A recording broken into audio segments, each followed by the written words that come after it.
I was still alive, sitting one room away, with my tea going cold, the day I heard my own children divide up my house between them, like I was already in the ground. My name's Eleanor. Ellie. Everybody calls me Ellie. 70 years old, from Wichita, Kansas. And for 40 of those years, I ran a little alterations shop, took in seams, hemmed prom dresses, let out the waistbands of men who'd sworn they hadn't gained a pound. A seamstress. That was me. Anyway, it was a Sunday, one of those big family get-togethers at my son's place, and I'd stepped into the back room to sit a minute, my feet tired. 40 years of standing at a machine will do that to you. And through the wall, I heard them. Both of my kids and their spouses talking about my house. Who'd take the dining set? Whether the yard was worth anything. That they ought to get Mom somewhere smaller soon, while she can still manage the move. Cool as anything. And I sat there with my tea going cold in my hand, and I did not make a sound. Now here's the thing I need you to hold on to, because what I did next, nobody in that family saw it coming. And honestly, neither did I. I didn't yell. I didn't call a lawyer. I did something a woman like me isn't supposed to have in her at 70. And 3 weeks later, I was holding a one-way ticket to a town I could not have found on a map if you'd handed me the whole atlas. But let me back up. I'd been a widow 11 years by then. My Tom, he passed of a bad heart in the spring, and after that it was just me in the house on Clay Street. I did what widows do. I filled the days. I sewed for the neighbors for gas money. I babysat the grandkids. I made myself useful, because being useful was the only shape I'd ever known how to be. And I told myself my kids loved me, and I believe they did, in the way you love a piece of furniture you grew up with. You don't hate the old chair. You just start to wonder where it'll go when the room gets rearranged. That Sunday, in the back room, I found out where they'd decided to put the chair. I want to tell you what it felt like, exactly, because I've had a while to sit with it now. It wasn't rage, not right off. It was colder than that. It was the feeling of being already gone. Like they were being practical about a woman who'd had the good manners to already die. Only my son said, and I heard this clear as a bell, he said, "The house is really the only asset." Asset. 40 years I'd sewn in that house. Tom died in that house, and I was the asset. I didn't confront them. People always ask me, why not? And the truth is, I didn't have the words that day, and I've never been a scene maker. I went back out, and I smiled, and I passed the potato salad. But something in me had come loose, quiet, like a stitch you don't notice has pulled until the whole hem drops. That week, I went to a real estate woman, not the family's, my own, and I listed the house myself. My house. My name was on the deed, mine and Tom's, and Tom was gone, so it was just mine. I sold it in 9 days, and I did not put that money in a college fund. I did not tuck it away for them to fight over later. For the first time in my whole entire life, I took something that was mine and I spent it on me. I bought a plane ticket to the Philippines, to a little town called Sile, on an island called Negros, that I picked because a woman in my church quilting circle had a niece there and said it was pretty and cheap and warm. That was the whole reason. Pretty, cheap, warm. I was 70 years old, and I got on a plane to the far side of the world with 2 suitcases and no plan, spending my children's inheritance on myself. And I'll be honest with you. That first night, I thought I'd lost my mind. I came out of the airport in Bacolod. That's the nearest city. You fly in there and drive up, at close to 11 at night, and the air came down warm and thick and sweet, this burnt sugar smell hanging over everything, because they mill the cane at night out that way, and it gets into the whole sky. I didn't know that yet. I just knew the dark smelled like somebody'd been making caramel for 100 years and never once stopped. I had a driver take me the half hour up to Soleil, and I sat in the back of that van gripping my purse with both hands, watching the dark go by, cane between my knees, and every single mile, the size of what I'd done, got bigger. Strange road. Nobody who knew my name for 10,000 miles. And I'd burned the boat behind me. No house to slink back to. I'd made sure of that on purpose, which had felt very brave in Wichita and felt like pure stupidity now. The place a boarding house, run by a widow, in one of those grand, faded mansions they have there. They call them Bahay na Bato, stone and wood houses, from the sugar money 100 years back. And I got there, and it was beautiful, and it was falling apart, both at once. And I sat down on a strange bed under a mosquito net, and I cried. Ellie, I thought, you silly old woman. You've thrown your whole life in the trash to prove a point to people who won't even notice it's gone. In the morning, I'll find the airline. Except there was nothing to go home to. I'd seen to that. And I think that's the only reason I didn't run. Those first weeks were hard, and I won't lie and skip to the good part, because I owe you the truth of it. The warm never let up. I was damp by breakfast every day, ankles swelled up like biscuits. The floors in that old house creaked and moaned all night, like the place had bad dreams. There were these sliding windows made of little squares of seashell, capis they're called, thin, flat shells that let in this soft, pearly light, real pretty in the daytime, turns the whole room the color of the inside of an oyster. And at night, the wind would work them back and forth, and I'd lie there listening to them rattle and think, what have I done? What on earth have I done? And I missed home. Not the people so much. Isn't that a terrible thing to admit? But the things. I missed a cold morning.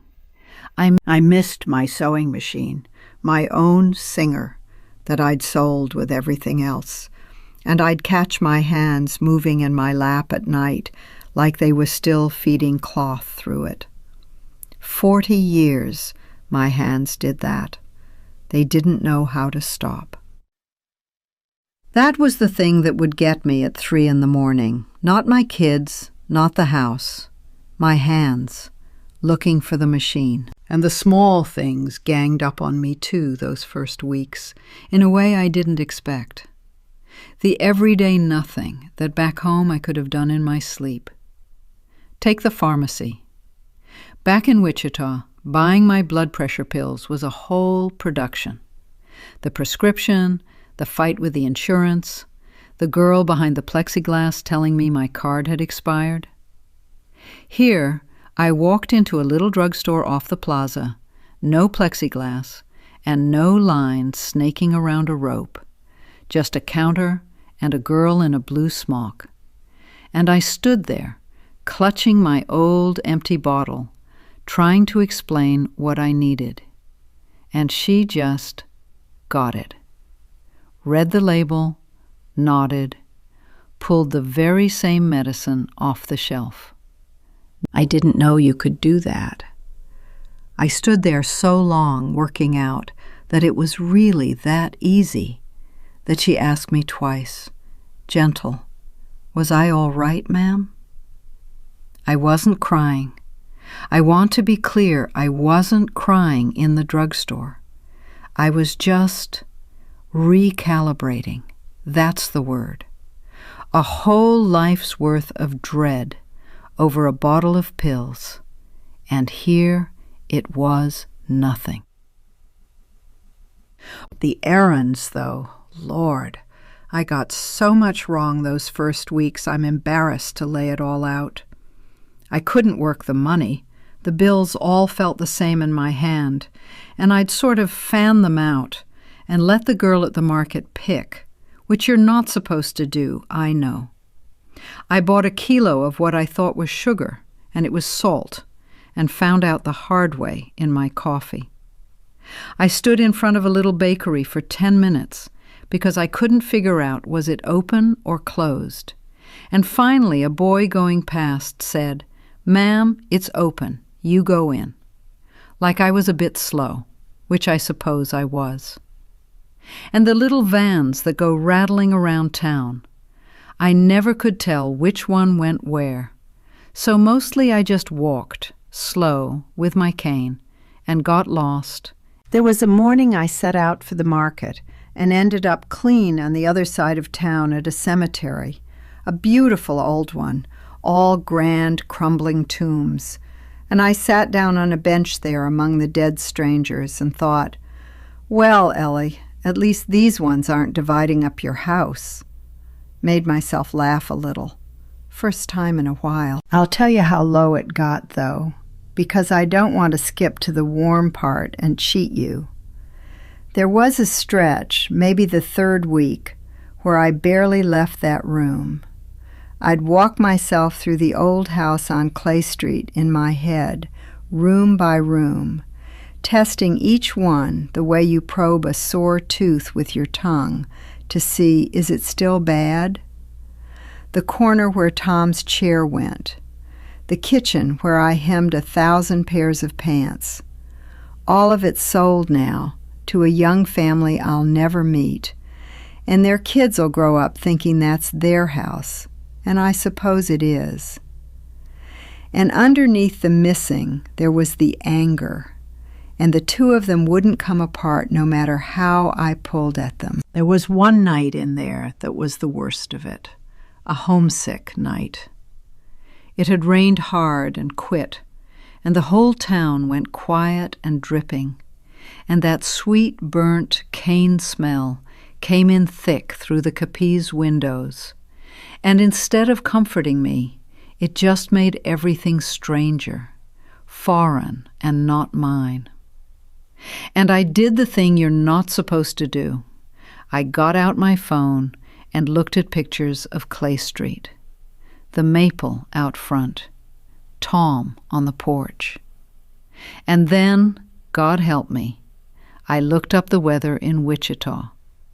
Cold and clear and 31 degrees, and I could just about feel it, that dry cold in my nose, and I wanted it so bad I ached.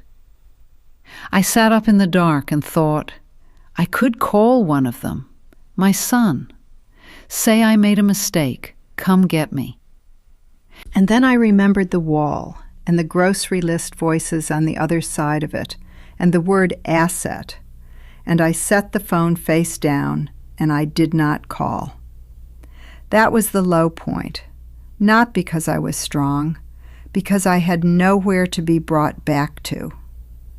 But slow, so slow I nearly missed it happening, that crumbling old house started turning into people. First was the woman who ran it, Manang Iska, Manang's a respect word, like calling somebody auntie.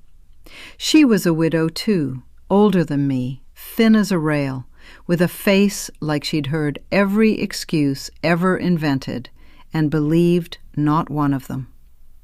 Dry as a cracker, that woman. She'd see me moping and she'd say, "Ma'am Ellie, the face. You will scare my other boarders." That was her idea of comfort.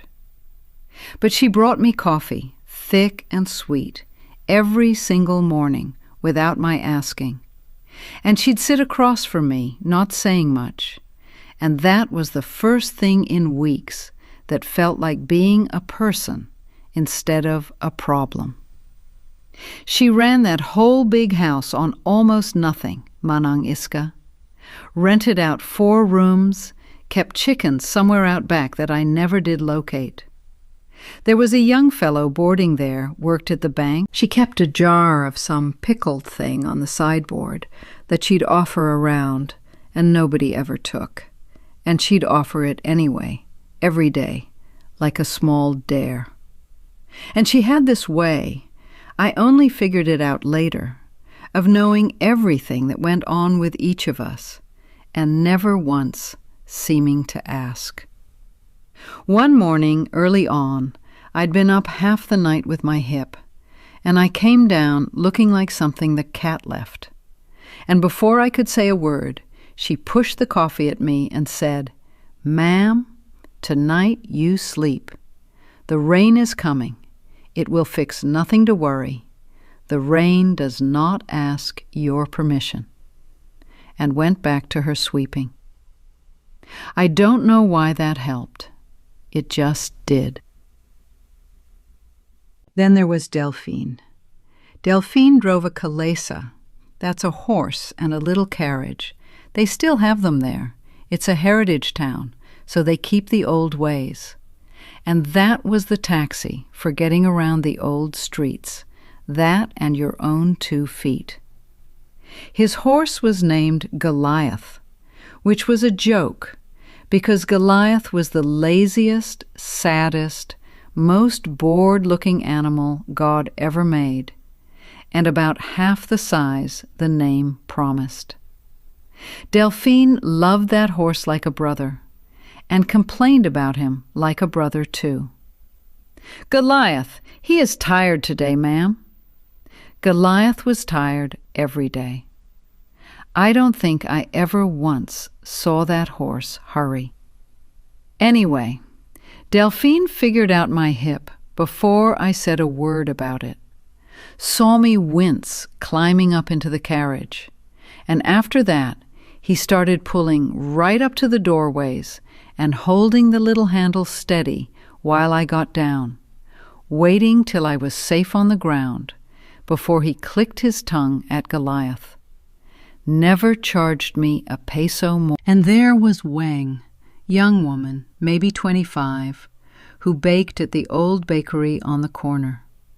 Guapple pie, that was her specialty.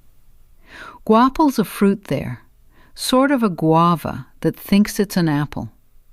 And the pie comes out warm and you smell it half a block off. Wang always had flour up her arms and a smile that came easy. She'd save me the corner piece, the one with the most crust, because I'd let slip once that I liked the crust best. Little thing, but she remembered it. I got a doctor, too, in there, and it about knocked me flat. There was a kind man, not young, who sat with me the better part of 40 minutes and never once looked at a computer. Asked about my life. Was I eating? Did I have people? Was I lonely? Which no doctor back home had asked me since I don't know when on their 15-minute clock. And when the girl at the desk told me what I owed, I made her write it down because I was sure I'd got it wrong. $28. 28. I walked back the long way that day, past the old mill, and I thought, well, nobody down here is trying to frighten me broke. That's a new one. Now let me tell you about the day I made an absolute fool of myself, because it's the day everything cracked open. There was a fiesta coming, a barrio fiesta, the whole neighborhood's yearly party, Saints' Day, the works. You could feel it building for a week. Bamboo poles going up along the street, little paper flags strung between them. Somebody every evening testing a sound system with a screech that'd curl your hair. Manang Iska got busy in a way I hadn't seen. Batches of this and that under cloths in the kitchen, shooing me out when I tried to help. Wang's Bakery had a line out the door. And I was in my spending on myself mood, wasn't I? Feeling my oats. A woman who'd sold her house and answered to nobody. So when they said fiesta, in my head I pictured I don't know what I pictured, a gala, something grand. This is a heritage town, all these fine old mansions, and I got it in my head it'd be formal. So That's the fancy Filipino gown, the one with the big, stiff butterfly sleeves that stand up off the shoulders. Gorgeous embroidered thing. Cost me more than I like to say. And heels. I bought heels at 70 with my hip. And I got myself all done up, hair and everything. And I had Delfin bring the calesa around. And I rode to that fiesta sitting up straight as a queen in my butterfly sleeves. And it was shorts, flip-flops, plastic chairs on the concrete, a karaoke machine screaming, kids running around with no shirts on, everybody eating off paper plates in the street. That was the fiesta. And there I came, clip-clopping up in a calesa, in a formal gown and heels like the Queen of England had gotten the address wrong. I have never in my life wanted so badly to disappear. I stood there in those ridiculous sleeves in the middle of the street, and my whole face went up like a match. And then Manang Iska, who was there in a house dress, of course she was. Manang Iska looked me up and down, dead serious, and she said, loud, so the whole street heard it, "Aye, the Reyna has arrived." Reyna, Queen, and everybody turned, and I braced for the laughing to be at me. But it wasn't, not the mean kind. They were delighted. Somebody dragged over the nicest plastic chair they had and set it up on a little wooden pallet like a throne. And the kids made me a crown out of a paper plate and some of that shiny santan flour. And they crowned me Reina of the Fiesta, the whole thing a joke. And I was the joke.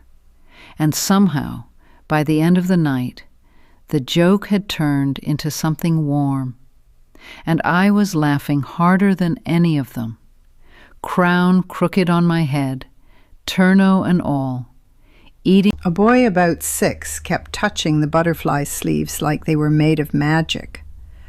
Delfin got Goliath a paper crown, too. That horse could not have cared less. They didn't laugh me out of that party. They pulled me into the middle of it. That was the first night the loneliness fully let go of my throat, and it was because I'd made an idiot of myself, not despite it. The aftermath's the part I didn't expect, though. Because a thing like that, in a town that size, it doesn't just end. For weeks after, people I'd never met would grin at me on the street. "Reyna!" And I'd wave like I'd meant to do the whole thing all along. The boy who'd touched the sleeves turned out to be Manang Iska's grandnephew, and he'd come round the boarding house and ask, shy, could he see the queen dress again? And I'd hang it on the door and let him look. I showed up wrong that day, is all. and they decided to keep me. And there was a stretch after that where I went a little soft in the head with Delfin and the Kalesa. Some evenings, when the light was doing that thing it does, going gold and long through the capiz shells, the burnt sugar smell coming up off the mill, I'd just say, "Delfin, let's go." And he'd click at Goliath, and off we'd plod, slow as church, past the mansions with their shutters going soft, past a dog asleep in the exact middle of the road that Goliath had to walk around because neither one of them was in any hurry. Delfin would tell me things. Which family had lived in which grand rotting house? Which ghost was in which upstairs window? Half of it, I'm sure, he made up. Didn't matter. I paid him for the whole ride and a little extra for Goliath's trouble. And Goliath had gone to no trouble at all. And that was, I think, the most useless money I ever spent. And I'd do it again tomorrow. Now, I want to talk numbers a minute because I know some of you have been sitting there doing the sums this whole time, wondering if a person like you could ever really pull this off. And you can, so listen. My room in that grand old boarding house, with Manang Iska's coffee and the seashell windows and Goliath's hooves clopping by in the morning, ran me $375 a month. Food, and I eat well, fresh fish and rice and fruit and more of Weng's pie than a woman my age has any business eating. Maybe $260. The good doctor, the one who sat with me the 40 minutes, $28 a visit. My blood pressure pills, the exact same medicine that back home had me rationing between the prescription and the good groceries. A few dollars a month here, off the shelf, no fight.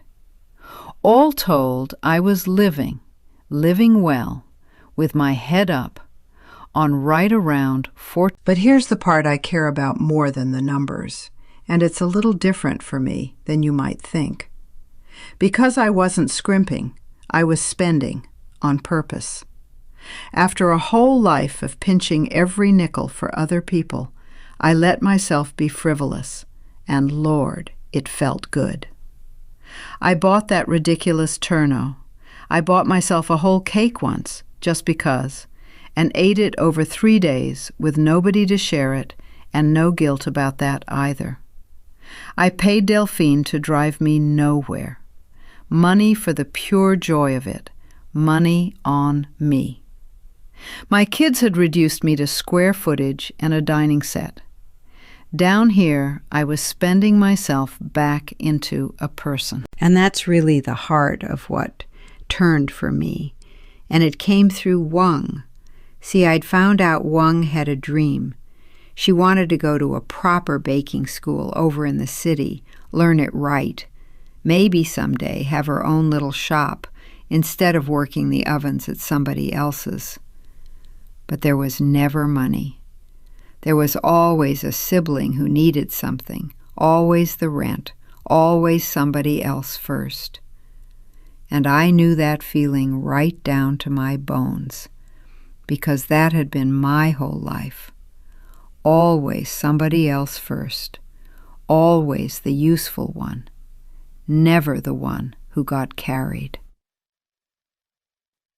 So one afternoon in the bakery, flour everywhere, I told her I'd help, pay her way through the baking school. And she started to argue the way people do, and I held up my hand. And here's what I need you to understand about it. This was not me being a good little grandma. This was not an inheritance I was leaving so somebody'd think well of me after I was gone. This was mine to give, and I gave it because I wanted to, on my terms, to a girl who'd saved me the crusty corner of the pie, because she'd bothered to notice what I liked. My own children divided up my house behind a wall, while I sat one room away with my cold tea, hearing my whole... And here I was, of my own free will, handing over school money to a girl who'd known me a few months and treated me like I was worth carrying. One was a woman being spent without her say. This was me choosing where the money went for once, and choosing a person over a bank account. I don't know how to say it cleaner than that. Same dollars, near enough. Wasn't the same thing at all. And I'll tell you the thing that undid me completely. It was small. Wang was struggling one day with a seam. She was trying to hem a curtain for the bakery window, and she was fighting it, puckering all up. And 40 years stood up in me. I said, "Here," and I showed her. Little trick. You clip the corner just so before you turn it, so it lies flat. My hands remembered it before my head did. And she watched, and she got it. And she looked up at me like I'd shown her fire. "Ma'am Ellie, teach me more." Teach me. Nobody had needed teaching from me in years. Back home, I was an asset. In that flowery little bakery, I was a seamstress again. 40 years of it, and none of it had been sold with the house after all. It was still in my hands. They couldn't sell that. It wasn't theirs to sell. Manang Iska said a thing to me once, around then, that I've turned over more than any... I'd been low, and I'd said something about how my kids just saw the house, never me. They'd already sold me off in their heads. And she was fanning herself, not even looking at me, and she said in that sideways English of hers, "Ma'am, a house, it is not a life, and nobody can inherit you while you are still using yourself." Then she got up to go check her rice. Didn't wait for me to say anything. I don't know that she meant it as grand as it landed, but I've held on to it. Now I promised you the truth, so I won't tie this up in a bow. It's not all fixed. Some afternoons, the wet heat gets into me, and I get short with people who don't deserve it. My hip still knows when rain's coming, and it comes plenty. I still miss a cold morning so bad it aches. And there's a grief I carry with my kids' names on it that isn't going anywhere. They know where I am. My daughter sent a message on my birthday, just a message, few words, and I looked at it a long while, and I still don't know if it was a hand held out or just her checking a box so she'd feel she'd done it. We've spoken a handful of times, careful, cool little talks. I don't know if we'll find the way back. I've mostly made my peace with not knowing. Most days. Not every day. But here's what I know now that I didn't know sitting in that... There is a chair for me at that crooked old house, and coffee I didn't have to ask for, and a horse named Goliath, who's too lazy to know my name, but clops past my window every morning anyhow. There's a girl who calls me to teach her sewing tricks. Nobody down here measured me in square footage. Nobody added me up as an asset. They just made room. And then they gave me a name, Reyna, as a joke, but it's stuck. Half the barrio still calls me that. That tear-nose hanging on the back of my door right now, butterfly sleeves and all, like a trophy from the dumbest, best night I've had in years. I keep meaning to get it cleaned. There's a stain on the sleeve. I'll probably never get out. Oh well. I spent my whole life being the useful one, the one who takes care, the one who gets things done for everybody else, and I truly thought that when I couldn't be useful anymore, there wouldn't be much of me left worth keeping in the room. That's the lie that back room nearly had me believing. And it just wasn't so. I didn't have to earn my chair by being useful to anybody. Nobody here ever asked me to. So let me talk to you a second. You, the one I've really been talking to this whole time. Maybe somebody who was supposed to love you has started looking at you like a problem to be relocated. Maybe you're sitting there doing the sums, wondering if you're too... I'm not going to tell you to sell your house and get on a plane. I don't know your life. But I'll tell you what Manang Iska would probably say if she were here, more or less. You're not the estate, honey. You're the one still using yourself. And a thing that's still being used, well, nobody gets to file that away early, is all. Wang's downstairs hollering up the stairs at me about a fresh pie, and there's still 2 good days left in that cake I bought, so between the 2 of them, my afternoon's already spoken for. If any of this sat with you, stay around a while. This is my friend Ruth's little channel. She comes and sits with us and lets us tell our life stories, and I'd be glad of the company. Anyhow, that pie won't wait, and Goliath's out front pretending he's exhausted, and I've got a girl to teach a French seam to.